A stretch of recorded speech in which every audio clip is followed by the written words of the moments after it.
આજની ધર્મકથા. પ્રણામ. વિક્રમાદિત્ય હેમરાજ આખા હિન્દુસ્તાનના સરતાજપણે જે બેઠા છે અત્યારે, કંઈ કેટલાય યુદ્ધો, કંઈ કેટલાય આંતરિક યુદ્ધો, માનસિક યુદ્ધો કે જે પિતાજીના વિચારધારાથી અલગ જ્યારે જ્યારે પડવાનું થયું ત્યારે ત્યારે એમના માનસપટ ઉપર લડાયા હતા. કંઈ કેટલાય યુદ્ધો કે જે પોતાની પત્ની કુંદન દેવી એનાથી અળગા થવાનું હતું, વિખૂટા પડવાનું હતું, અને વિખૂટા પડ્યા પછીથી જ્યારે એક પણ સમાચાર એમને ન મળી શકે એવી પરિસ્થિતિમાં એમને ઘણા લાંબા વખત સુધી રાખવાનું હતું, ત્યારે કુંદન દેવીના માનસપટ ઉપર જે યુદ્ધ લડાયા હતા એવાય કેટલાય યુદ્ધો. આજે મહારાજા હેમરાજ સાથે જતીજી જ્યારે બેઠા છે ત્યારે ઘણી બધી જે વાતો કરી રહ્યા છે એમાંની વાત આ છે કે એક યોદ્ધો જ્યારે લડી રહ્યો હોય છે ત્યારે એ કોઈ એકલો યુદ્ધ નથી લડી રહ્યો, એનો આખો પરિવાર યુદ્ધ લડી રહ્યો હોય છે. અને એ ફક્ત સામા દુશ્મનની સામે યુદ્ધ લડતો હોય એવું નથી હોતું. એના વિચારો, એના મગજની અંદરમાં અનેક અનેક વિચારો, અનેક વિકલ્પો એકબીજાની સામે યુદ્ધ કરતા હોય છે. આ સૃષ્ટિનું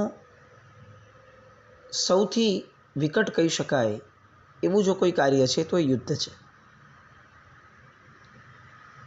કાયરતાભરી વાત નથી કે યુદ્ધથી ગભરાવાની વાત નથી, પણ આજે આ હિમરાજ શેઠ, જેમણે નાનપણથી શ્રાવકપણાના ધાવણ પીધા છે, નાનપણથી પોતાના ઘરની અંદરમાં એમણે જૈનત્વની વાતોને સાંભળી છે, રાગ અને દ્વેષની મંદતાની વાતો સાંભળી છે, શત્રુને પણ માફ કરી દેવાની વાતો સાંભળી છે, વર્ધમાન સ્વામી ભગવાનનું ઉદાત્ત જીવન એ જેમણે સાંભળ્યું છે, જેમણે અનેક મહાપુરુષોના ચરિત્રો સાંભળ્યા છે કે જે બધા જ પોતાને આવેલી તમામ મુશ્કેલીઓની અંદરમાં સમભાવે સ્થિર રહ્યા છે, કોઈ પ્રતિકાર કર્યો નથી, કોઈ સંઘર્ષ કર્યો નથી. એ બધી વાતો જેમણે સાંભળી છે અને છતાંય પર્યાયી દ્રષ્ટિથી પોતે જ્યારે જ્યારે યુદ્ધ લડ્યા તે દરેક યુદ્ધની અંદરમાં બહુ જ સુખેથી પોતાના મનને વિકલ્પ રહિત કરી અને પોતે યુદ્ધ લડ્યા છે. પણ આજે જ્યારે બધા જ યુદ્ધના અંતે આર્યભૂમિ પરનું સિંહાસન પ્રાપ્ત થયું છે ત્યારે એમને એ બધી જ વાતો યાદ આવે છે. સિંહાસન એ હંમેશા રક્તરંજિત હોય છે. એ લોહી માંગીને મળે છે અને આવ્યા પછીથી પણ લોહી માંગતું રહે છે. સત્તા એ હંમેશા કોઈના ને કોઈને ભોગે જ મળે છે. અને જો પુણ્ય નબળું પડ્યું તો સૌથી વધારે ભોગ સિંહાસન પર બેસનારાનો, સત્તાને ભોગવનારાનો જ ભોગ લેવાય છે. એ જતીજીને કહી રહ્યા છે કે હું સમજું છું કે આપે એકવાર જોયું હતું કે રાજમાર્ગ ઉપર દિલ્હીના આ વિક્રમાદિત્ય હેમરાજ ફરી રહ્યો છે, પણ હું એ પણ સમજું છું મહારાજ કે આ કેટલા દિવસ સુધી ટકશે, કેટલા દિવસ સુધી આ વિક્રમાદિત્ય પદનું જે ધારણ કરનારો છે એ કેટલા દિવસ સુધી જીવશે એ કંઈ નિશ્ચિત નથી. હું એ પણ સમજું છું કે આ સત્તા જે પ્રાપ્ત થઈ છે એ હજી પણ દુશ્મનોને ખતમ કરીને નથી મળી, દુશ્મનોને હડસેલીને મળી છે.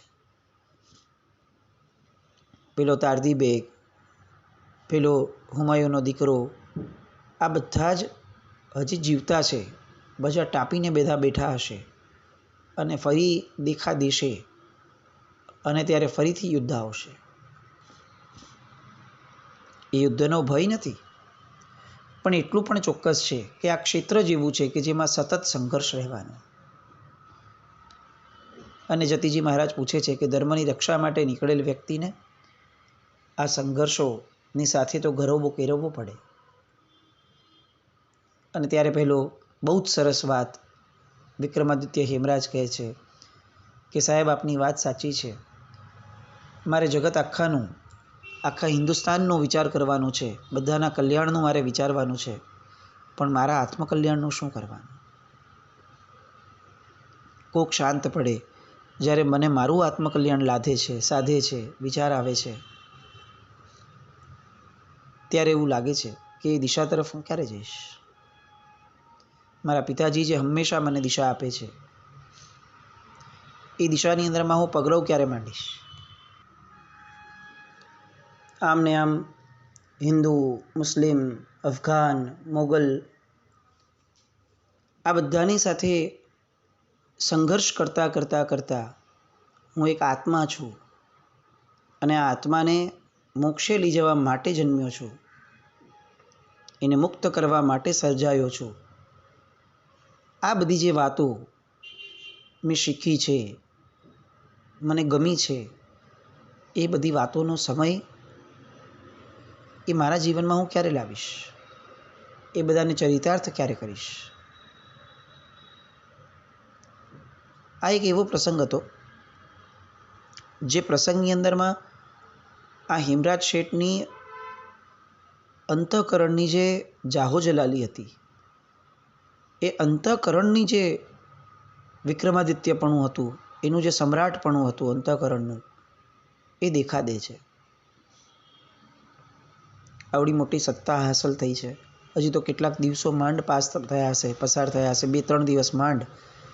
અને જે જતીજી મહારાજની પાસે, જે જતીજી મહારાજ પોતે પોરસ ચડાવવા આવ્યા છે, અભિનંદન આપવા આવ્યા છે, ને એમની પાસે એ ઠાલવે છે.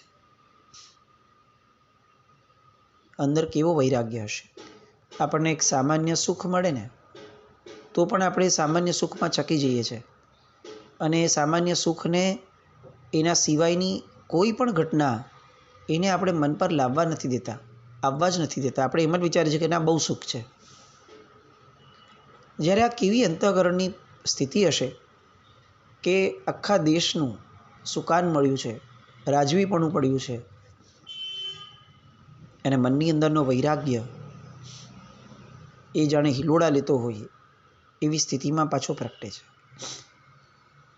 એવું નથી કે એમને દીક્ષા લેવી છે, એવું પણ નથી કે બધું ત્યાગ કરીને એમને વનવાસી થઈ જવું છે, પણ જે પણ પરિસ્થિતિમાં છે એ પરિસ્થિતિની તાદ્રશતા, સત્યતા એમને સતત જાણી શક્યા છે. અને આ જ શ્રાવકપણું, આ જ કદાચ આત્માર્થીપણું છે કે જેમાં દરેક પરિસ્થિતિની અંદરમાં સત્ય શું છે એનો સતત બોધ મનની અંદરમાં રહ્યા કરે. જતીજી એમને વીરત્વની વાતો કરે છે. આ જે પણ બચ્યા છે એ બધાને સાફ કરી દેવાની વાતો કરે છે. એમને સમજાવે છે કે આ મૂર્તિભંજકો જ્યાં સુધી જીવતા હશે ત્યાં સુધી આ દેશની અંદરના મૂર્તિ પૂજકો એ ક્યારેય સુખેથી બેસી નહીં શકે.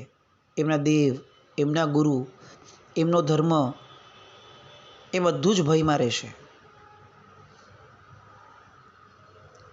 આમ જોવા જઈએ તો આ પરિસ્થિતિ કેટલી વિપરીત છે.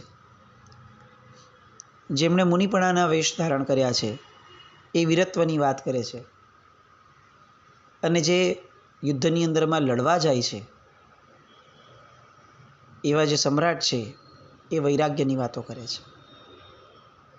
અને આ જ કદાચ પરમાત્માના અનેકાંતવાદની ઉત્તમતા છે કે દરેક વ્યક્તિને પોતપોતાના પર્યાયની મહત્તા તે સમયની એ કેટલી બધી મહત્ત્વની લાગે છે.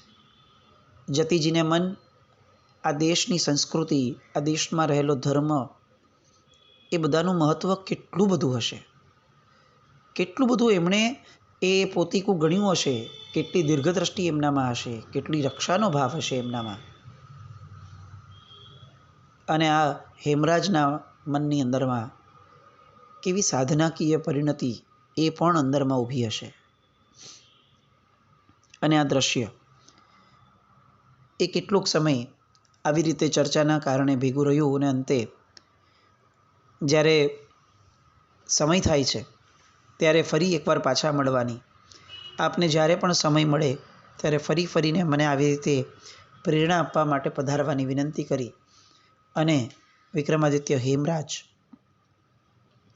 એ એમની પાસેથી વિદાય માંગે છે. જતીજી પણ સમજે છે કે હવે રાજ્યના અનેક કામો એમની રાહ જોઈ રહ્યા હોય છે. આશીર્વાદ આપે છે, સારા વચનોથી એમને નવાજે છે.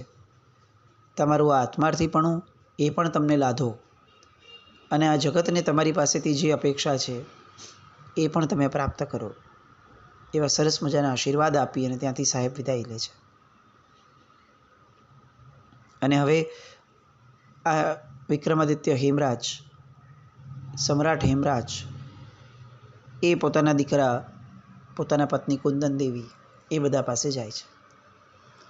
કેટલાક દિવસો વીતે છે અને શાદી ખાન સમાચાર લાવે છે કે ફરી પાછી કેટલીક હિલચાલો શરૂ થઈ છે અને એક કાસદ એટલે કે સમાચાર લઈને આવતો જે સૈનિક છે એ કંઈક સમાચાર એવા લાવ્યો છે કે કંઈક ઉત્પાતની તૈયારીઓ છે અને ઉત્પાતની તૈયારીઓની અંદરમાં ફરીથી આ અકબરને લઈ અને ચળવળો બહેરામ ખાન શરૂ કરે છે. એમણે લશ્કર એકઠું કર્યું છે, પાણીપત તરફની કૂચ શરૂ કરી છે અને ફરીથી એક પાણીપતની અંદરમાં એક મોટું યુદ્ધ ખેલવાના ઓરતા આ બહેરામ ખાને જન્માવ્યા છે. અને આ સમાચાર જેવા મળ્યા એટલે 22 અજેય યુદ્ધો જેમને લડ્યા છે એવા સમ્રાટ હેમરાજ એને કહે છે પેલા કાસદને કે કાસદને કહી દો કે મરહૂમ બાદશાહ શેરશાહે એ જ પાણીપતના યુદ્ધ મેદાન ઉપર મુગલોને હિંદ બહાર કરવાના શપથ લીધા હતા અને આજે મહારાજ હેમરાજ પણ એ જ શપથ લે છે. હજુ તો માનું દૂધ પણ મોં પરથી સુકાયું નથી એવો એ છોકરો અકબર એના શા ભાર છે? કાળ વિજયી મહારાજ હેમરાજને આવા તો કેટલાય અકબર એ એમની નજર સામે આવે તો પણ એને કેસરિયા કરીને વધાવવાના ઓરતા છે. હુમાયુ એ તો આમ પણ હવે ક્યાં રહ્યા છે, બાબર કેટલા રહી શક્યા હતા, તો હવે અકબરને કેટલું રહેવું છે? સેનાપતિ શાદી ખાનને મારો સંદેશો કહેજો કે યુદ્ધની પહેલી ટુકડી 20,000 પઠાણો અને ભારે તોપખાનું એ તરત જ પાણીપત તરફ રવાના થયું છે અને રવાના કરવામાં આવ્યું. એ કાસદ રવાના થયો, શાદી ખાન રવાના થયા. આ બાજુ આકાશમાં સંધ્યાની લાલી આથમતી જતી હતી. પૂર્ણિમાનો ચંદ્ર કૌમુદી રેલાવતો હતો. રૂપેરી રથ એનો જાણે હાંકી રહ્યો હતો. દૂર દૂર જમનાના નીર પણ રૂપેરી બનતા જતા હતા. અને એવા સમયની અંદરમાં કુંદન દેવી એ ઓરડાની અંદરમાં પધારે છે. મીઠી વાતો ચાલે છે, શુભેચ્છાઓ આપે છે. કહે છે કુંદન દેવી કે હું તમારી અંદરમાં એમણે વિક્રમાદિત્ય જોયો હતો પેલા જતીજીએ, પણ હવે તો હું તમારી અંદરમાં એક ચક્રવર્તી મહારાજ જોઈ રહી છું. અને હેમરાજજી હસે છે. ચક્રવર્તી? તો કે હા, જુઓ, ચક્રવર્તી પાસે 14 રત્નો હોય તો હું તમારું પહેલી રત્ન સ્ત્રી રત્ન, હું પહેલું કુંદન દેવી. તમારું બીજું પુત્ર રત્ન એટલે યુગરાજ. ત્રીજું રત્ન સેનાપતિ રત્ન એટલે શાદી ખાન. ચોથું રત્ન વાર્ધિક રત્ન એટલે ટોડરમલજી. પાંચમું ગજરત્ન એટલે હવા. છઠ્ઠું આ શમશેરનું રત્ન સંગ્રામજીવીની. અને બોલી રહ્યા છે અને ત્યાં જ એમને રોકીને કહે છે કે ચાલો 14માંથી 6 થયા છે ને, બાકીના 8 મેળવવા માટે મારે પાણીપત પર જવાનું છે. અને બંને હસી અને સુખેથી પોતાની વાતોને વિરામ આપે છે અને પોતાના સ્નેહને અભિવ્યક્ત કરે છે. વર્ષો સુધી આ કુંદન દેવીએ કેટલાય યુદ્ધો દરમિયાનમાં ઉચાટ અવસ્થાની અંદરમાં એમણે પોતાના મનને સમજાવવાનો પ્રયત્ન કર્યો છે અને હજી પણ એ પ્રયત્નોને કંઈ વિરામ મળ્યો છે એવું નથી. એક યુદ્ધ તો ઊભું જ છે બારણે ટકોરા આપીને. પણ છતાંય એ નિરાંતની ક્ષણો, એ ક્ષણોની અંદરમાં એ પોતે રાત્રિ વિતાવે છે. અને અહીં એ સંકલ્પને પૂર્ણ કરવા માટે કેટલાક દિવસો પછીથી મહારાજ હેમરાજ પોતે સ્વયં યુદ્ધ માટે આગળ વધે છે. આ વખતે એમના મનમાં સંકલ્પ હતો કે આ કરો યા મરોનું યુદ્ધ થવું જોઈએ. આ બહેરામ ખાન, અકબર, આ બધા જ જે છે એને પૂર્ણપણે ફરી એકવાર હાંકી દેવા માટે, હિંદની બહાર હાંકી દેવા માટે આ છેલ્લો જ તકાદો હોવો જોઈએ. પાણીપતની અંદરમાં બંને સેનાઓનું મિલન થાય છે.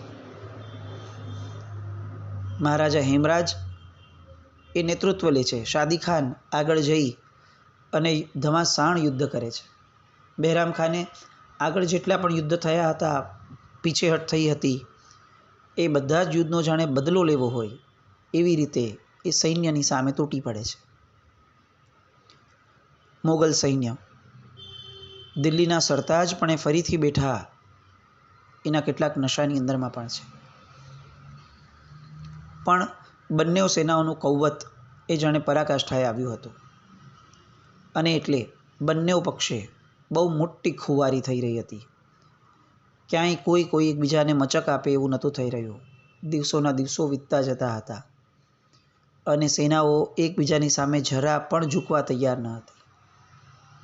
કેટલીક વાર એવું લાગે કે શાદી ખાન એની બળવત્તારથી બસ હવે બધું જીતી લેશે, તો કેટલીક વાર એવું લાગે કે પેલો બહેરામ ખાન એ કેટલુંક એના બુદ્ધિબળથી, એની ચાલબાજીના કારણે કેટલીક જગ્યાઓએ પોતે પણ જીત હાંસલ કરી રહ્યો છે. પાસા પલટતા જતા હતા અને આ યુદ્ધ એની ચરમસીમાએ પહોંચતું જતું હતું. અને એવા સમયે સાંજનો સમય હતો. યુદ્ધ તો સૂર્યાસ્તે પૂરું થઈ જાય એટલે સાંજના સમયે જ્યારે તંબુની અંદરમાં બેઠા હતા ત્યારે હેમરાજ શેઠ વિક્રમાદિત્ય હેમુ શાદી ખાનને કહે છે કે આમને આમ યુદ્ધ વધારે લાંબુ ચલાવીને આપણે શું મેળવશું?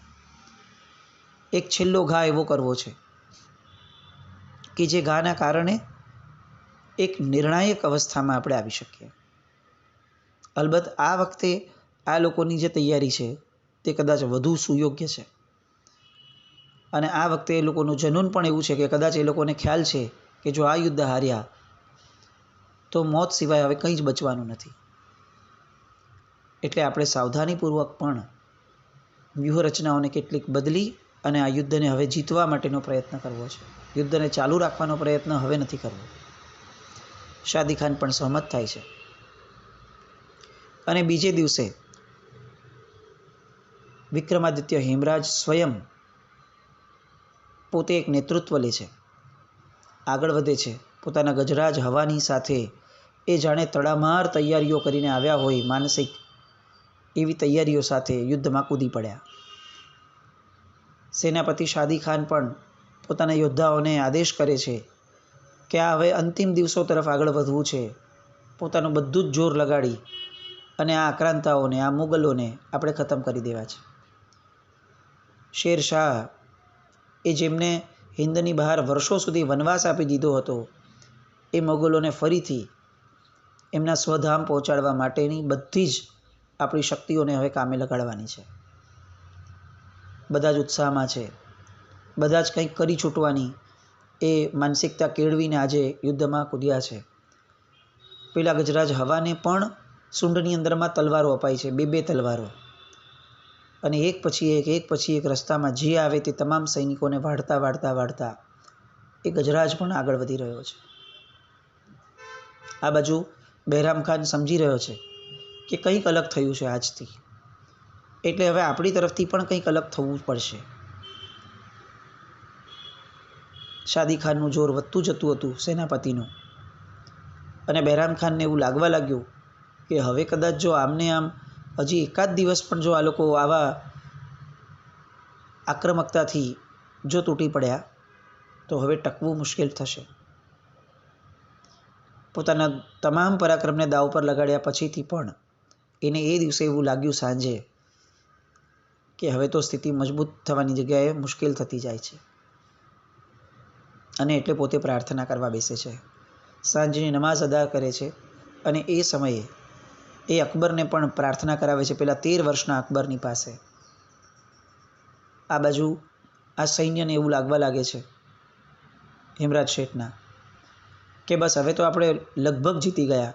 આજનો દિવસ તો એવો જબરદસ્ત પરાક્રમવાળો ગયો છે કે આ લોકો ભૂંય ભેગા થઈ ગયા હશે, એમની બધી જ માનસિકતા એ નબળી પડી ગઈ હશે અને આવતીકાલની સવારે જ્યારે પડે ત્યારે કંઈક મોટું કરવા માટે હવે આપણે છેલ્લું પગલું ભરશું. હવે એ કંઈક મોટું શું હતું અને કંઈક મોટું એ કઈ રીતે પરિણામ લાવે છે એની વાતો માટે ફરીથી આવતીકાલે મળીએ. જીનાજ્ઞા વિરુદ્ધ કંઈ પણ બોલાયું તો મિચ્છામિ દુક્કડમ. જૈનમ જયતિ શાસનમ.